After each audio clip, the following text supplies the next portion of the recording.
ಬೆಳಗ್ಗೆ ರಾಯ್ ರೆಡ್ಡಿ, ನಾನು ಅಲ್ಲೇ ಇದ್ದೆ, ಮುಖ್ಯಮಂತ್ರಿ ಮನೆಯಲ್ಲಿದ್ದೆ.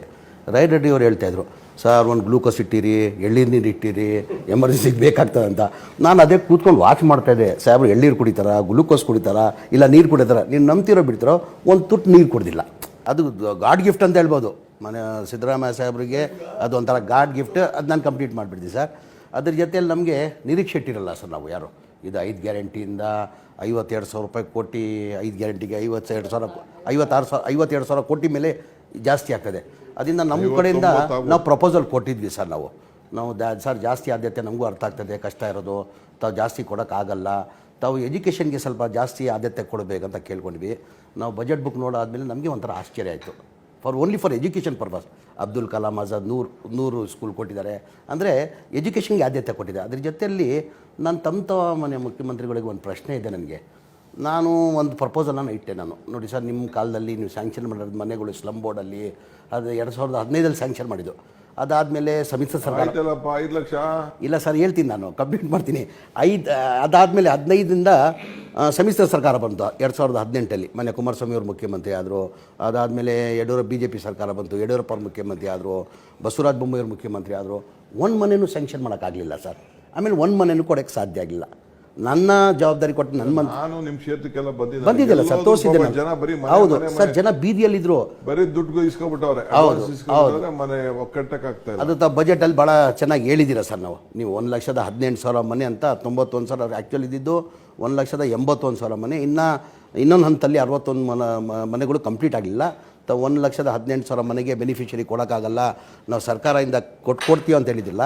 ಇದರಲ್ಲಿ ನಾನು ಮುಖ್ಯಮಂತ್ರಿಗಳಿಗೆ ಪ್ರಶ್ನೆ ನಾನು ಕೇಳಿದೆ, ತಾವು ಬಡವ್ರ ಪರ ಇದ್ದೀರಿ ಅಂತ ನಾನು ಕೇಳಿದೆ. ನಾನು ಕಣ್ಣಾರೆ ಇವತ್ತು ನೋಡಿದ್ದೀನಿ. ತಾವು ಹೆಂಗೆ ಸರ್ ಇದು ಒಪ್ಕೊಂಡ್ರಿ ಅಂತ ನನಗೆ ಆಶ್ಚರ್ಯ ಆಯಿತು. 5 ಲಕ್ಷ ಏನು 5 ಲಕ್ಷ ಕೊಡೋದು ಹೆಂಗೆ ಸಾಧ್ಯ ಇಂಥ ಟೈಮಲ್ಲಿ? ಇದು 5 ಗ್ಯಾರಂಟಿದಲ್ಲೂ 5 ಲಕ್ಷ ಕೊಡಬೇಕಂದ್ರೆ ಬೇರೆ ಯಾರಿದ್ರೂ ಸಾಧ್ಯ ಅಲ್ಲ ಸರ್. ತಾವು ಹೆಂಗೆ ಒಪ್ಕೊಂಡ್ರಿ ಅಂತ ಸ್ವಲ್ಪ ದಯಮಾಡಿ ಹೇಳ್ಬೇಕಂತ ಸರ್. ಒಂದು ಬಡವ್ರ ಪರವಾಗಿ ನೀವು ವಕಾಲತ್ತು ಹಾಕಿದ್ರಿ, ಮತ್ತು ಅದು ವಾಸ್ತವಿಕವಾಗಿದ್ದಂಥ ವಿಚಾರ. ಬಡವರು ಯಾರೂ ಕೂಡ 5 ಲಕ್ಷ ರೂಪಾಯಿಗಳನ್ನು ಕೊಡಲಿಕ್ಕೆ ಸಾಧ್ಯ ಆಗಲ್ಲ. ಅದಕ್ಕೆ ನಾನು ಯೋಚನೆ ಮಾಡಿದೆ, ಬಡವರಿಗೆ ಮನೆಗಳನ್ನೇ ಕೊಡೋಕ್ಕಾಗೋದಿಲ್ಲ, ಅವ್ರಿಗೆ 5 ಲಕ್ಷ ಅವರಿಂದ ಕೊಡ್ತೀವಿ ಅಂತ ತಗೋತೀವಿ ಅಂತಂದರೆ ಬಡವ್ರಿಗೆ ಮನೆಯೇ ಕೊಡೋಕ್ಕಾಗಲ್ಲ. ಸೊ ಒಂದು ಮನೆಯೂ ಕೊಡೋಕ್ಕಾಗೋದಿಲ್ಲ ಅಂತೇಳಿ ಯೋಚನೆ ಮಾಡಿ, ಬಡವ್ರಿಗೆ ಮನೆ ಕೊಡಬೇಕಾಗಿರ್ತಕ್ಕಂಥದ್ದು ಸರ್ಕಾರದ ಕರ್ತವ್ಯ, ಜವಾಬ್ದಾರಿ.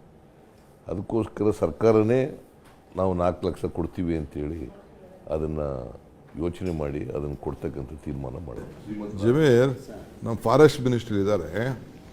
ಈಗ ಕಾಂಗ್ರೆಸ್ ಸರ್ಕಾರ ಇದ್ದಾಗ ಯಾವುದೇ 10 ವರ್ಷ UPA ಗೌರ್ಮೆಂಟ್ ಇತ್ತು, ನಾವೆಲ್ಲ ಬೇಕಾದಷ್ಟು ಕಾನೂನುಗಳು ತೆಗೆದುಕೊಂಡು ಬಂದವು. Right to food, right to education, forest. ಈಗ ಅವ್ರು ಫಾರೆಸ್ಟ್ ಮಂತ್ರಿ ಇದ್ದಾರೆ. ಲಾಸ್ಟ್ BJP ಗೌರ್ಮೆಂಟಲ್ಲಿ ಒಬ್ಬನಿಗೆ ಕಾನೂನಿದೆ, ರೈತನಿಗೆ ಇವನಿಗೆ SC ST ಇದು ಟ್ರೈಬಲ್ ಪ್ಲಾನ್ ಅವ್ರಿಗೆಲ್ಲ ಜಮೀನನ್ನ 25 ವರ್ಷದವರೆಗೆ ಕೊಡಿಸ್ಬೇಕು ಅಂತ. ಯಾವ್ದಾದ್ರು ಕೇಸ್ಗಳಿದೆಯಾ? ನೀವು ಅವ್ರೇನಾದ್ರು ಜಮೀನು ಬಡವ್ರು ಕೊಟ್ಟದ್ದು, ಸರ್ಟಿಫಿಕೇಟ್ ಕೊಟ್ಟದ್ದು, ಏನಾದ್ರು ಇನಿಷಿಯೇಟಿವ್ ತಗೊಂಡಿದ್ದು? ಅರಣ್ಯ ಇಲಾಖೆ ಹೋದ ಸರ್ಕಾರದಲ್ಲಿ ಮಲಗಿಕೊಂಡಿತ್ತು ಸರ್. ಅವ್ರ ಕಾರ್ಯಕಾಲದಲ್ಲಿ ಸುಮಾರು ಅರಣ್ಯ ಜಮೀನು ಒತ್ತುವರಿ ಆಯಿತು, ಯಾವುದೂ ಕೆಲಸ ಕಾರ್ಯಗಳು ಆಗ್ತಾ ಇಲ್ಲ, ಹಸಿರು ವ್ಯಾಪ್ತಿ ಜಾಸ್ತಿ ಮಾಡಿಲ್ಲ.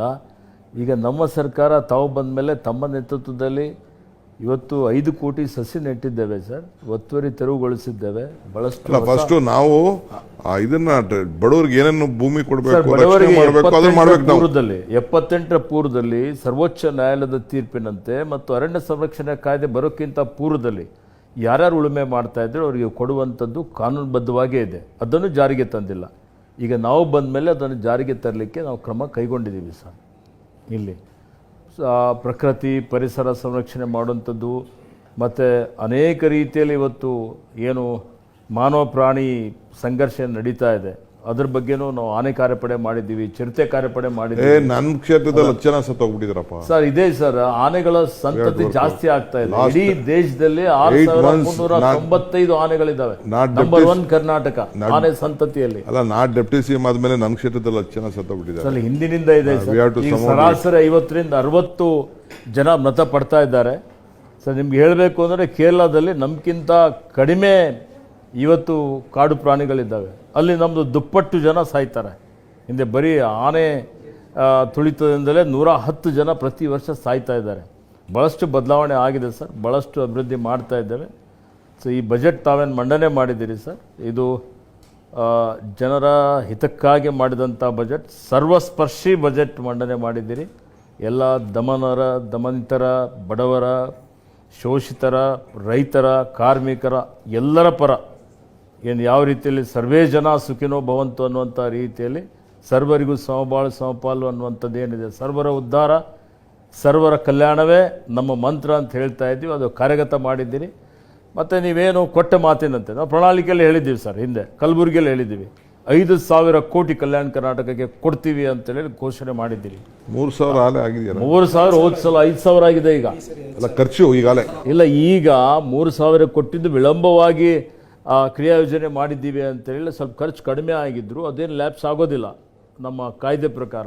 ಹೀಗಾಗಿ 5,000 ಉಳಿಕೆಯಾದಂಥ ಮೊತ್ತ ಸೇರಿದರೆ ಕಲ್ಯಾಣ ಕರ್ನಾಟಕದಲ್ಲಿ ಹೊಸದಾಗಿ ಅವಶ್ಯಕತೆ ಇತ್ತು. ಶಿಕ್ಷಣ ಕ್ಷೇತ್ರದಲ್ಲಿ ಭಾಳಷ್ಟು ಹಿಂದುಳಿದಂಥ ಕ್ಷೇತ್ರ. ಇವತ್ತು ಹೊಸ ಹೈಸ್ಕೂಲ್ಗಳು ಪ್ರಾರಂಭ ಮಾಡಬೇಕು ಅಂತೇಳಿ ಘೋಷಣೆ ಮಾಡಿದ್ದೀರಿ, ಪದವಿ ಪೂರ್ವ ಕಾಲೇಜ್ ಪ್ರಾರಂಭ ಮಾಡಬೇಕು ಅಂತ ಘೋಷಣೆ ಮಾಡಿದ್ದೀರಿ, ಕೆಲವೊಂದು ನೀರಾವರಿ ಯೋಜನೆಗಳು ಪೂರ್ತಿ ಮಾಡುವಂಥ ಒಂದು ಘೋಷಣೆ ಆಗಿದೆ. ವಸತಿ ರೈತರಿಗೆ ವಸತಿ ಕೊಡುವಂಥದ್ದು ಇರ್ಬೋದು.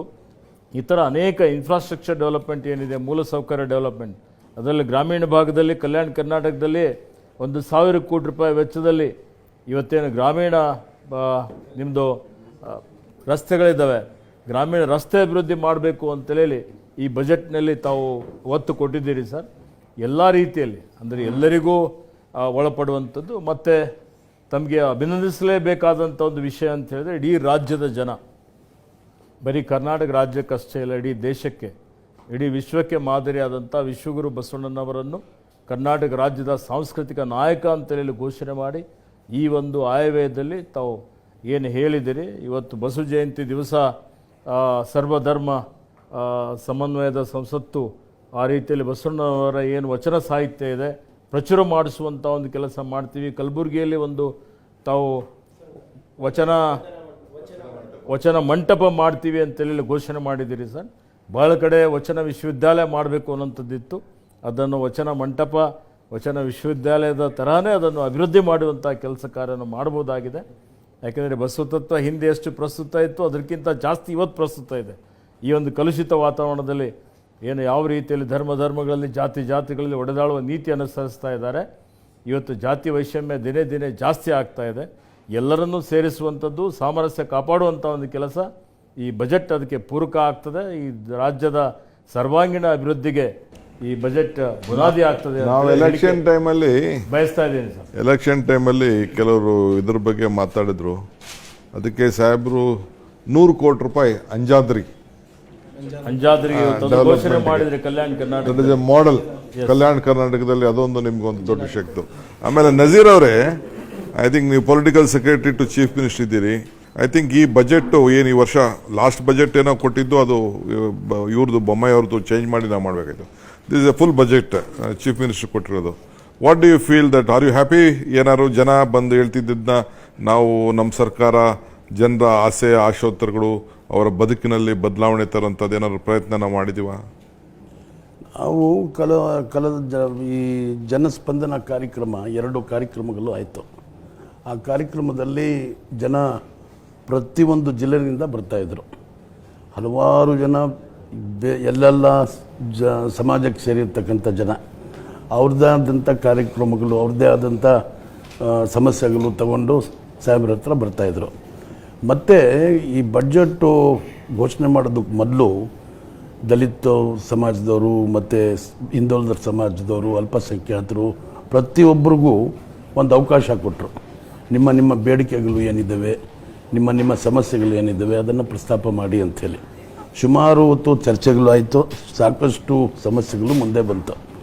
ಪ್ರತಿಯೊಬ್ಬರಿಗೂ ಯಾವುದಾದ್ರೂ ಒಂದು ರೀತಿಯಲ್ಲಿ ಒಂದು ಅವಕಾಶವನ್ನು ಮಾಡಿಕೊಟ್ಟಿರ್ತಕ್ಕಂಥದ್ದು ಈ ಬಡ್ಜೆಟಲ್ಲಿ ಇವತ್ತಿನ ದಿವಸ ಇದೆ, ಆಯವ್ಯಯದಲ್ಲಿ ಇದೆ.